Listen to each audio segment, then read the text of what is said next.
Hi అండి. Welcome to today's vlog. ఈరోజు వ్లాగ్లో నేను ఓన్లీ సండే సేవింగ్ ఛాలెంజ్ చేసి సండే మనీ సేవింగ్ ఛాలెంజ్ చేసి ఈ 2 గ్రామ్స్లో ఇయర్ రింగ్స్ ఎలా తీసుకున్నాను, ఏ ట్రిక్స్ యూస్ చేశాను అనే విషయాన్ని అయితే మీతో షేర్ చేసుకుంటాను.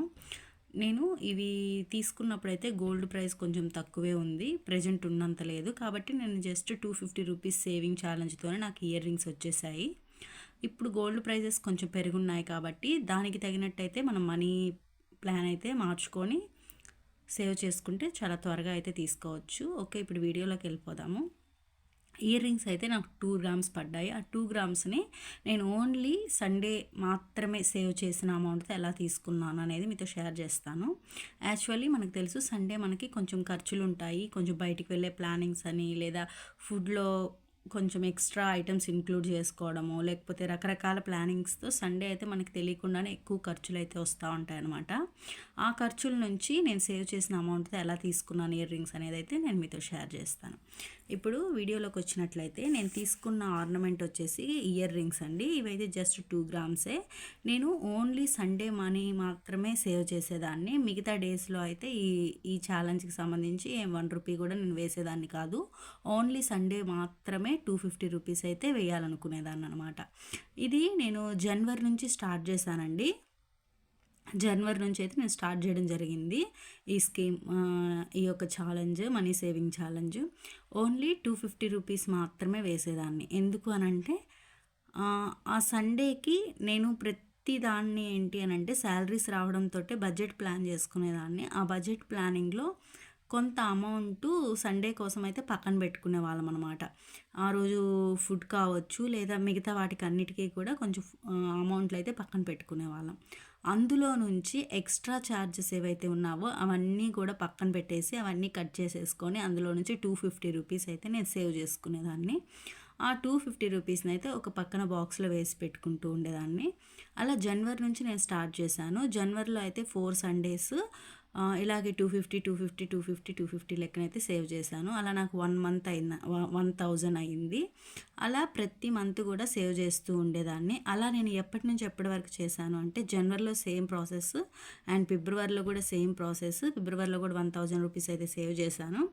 ఇలా సేమ్ ప్రాసెస్లో నేను జనవరి, ఫిబ్రవరి, మార్చ్, ఏప్రిల్, మే, జూన్ ఈ ఒక 6 మంత్స్ కూడా నేను ఇదే ప్రాసెస్లో అయితే సేవ్ చేశాను అనమాట. ఇలా సేవ్ చేయడం వల్ల నాకు టోటల్ అయితే 6000 రూపీస్ అయితే రావడం జరిగింది. అండ్ ఇంకొక ఇంపార్టెంట్ విషయం ఏంటి అని అంటే నేను సేమ్ ఇదే ప్రాసెస్లో దాని బిఫోర్ 6 మంత్స్ కూడా సేవ్ చేస్తున్నాను.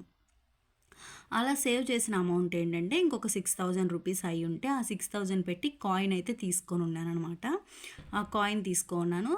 ఆ కాయిన్ తీసుకున్న తర్వాత మంత్ నుంచి మళ్ళీ ఇలాగే ఛాలెంజ్ అయితే మొదలుపెట్టాను. మళ్ళీ ఒక 6000 రూపీస్ అయితే అయ్యింది.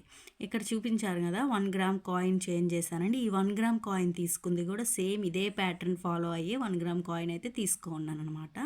ఇప్పుడు ఏంటి అని అంటే నేను ఇయర్ రింగ్స్ తీసుకోవాలి అనుకున్నప్పుడు ఈ టోటల్ నాకు వచ్చిన అమౌంట్ని ప్లస్ దానికి బిఫోర్ ఈ ప్రాసెస్లోనే సేవ్ చేసి తీసుకున్న మరొక కాయిన్ అయితే 1 గ్రామ్ కాయిన్ ఉండింది, అదైతే చేంజ్ చేయడం జరిగిందనమాట.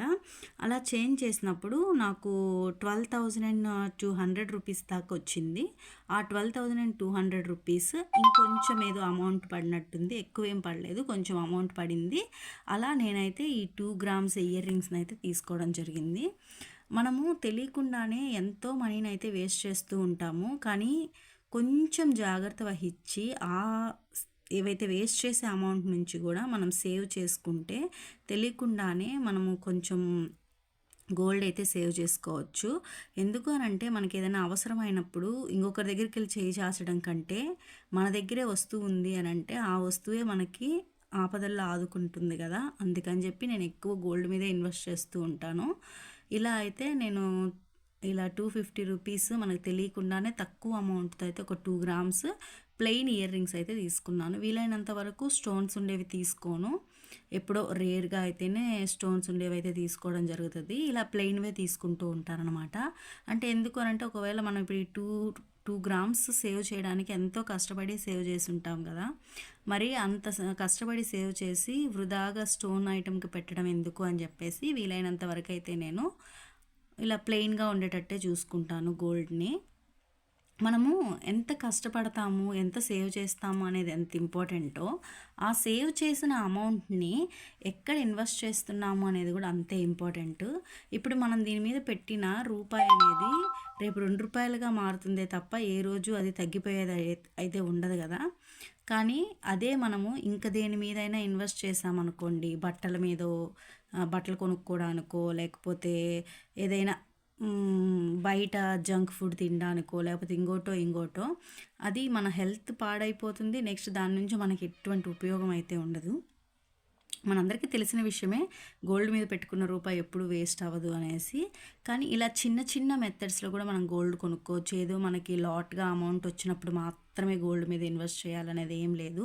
మనం డైలీ వాడే చిన్న చిన్న విషయాల్లో నుంచి సేవ్ చేసిన అమౌంట్తో కూడా అయితే గోల్డ్ ఈజీగా తీసుకోవచ్చు. నేనైతే ఇలాగే ఈ ట్రిక్స్ యూస్ చేసే గోల్డ్ తీసుకుంటూ ఉంటాను.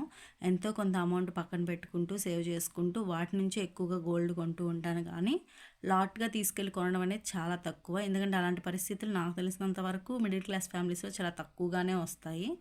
ఇలా సేవ్ చేసిన అమౌంట్ అయితే ఈ ఇయర్ రింగ్స్ 2 గ్రామ్స్లో ఈజీగా అయితే తీసుకున్నాను. Thank you so much for watching.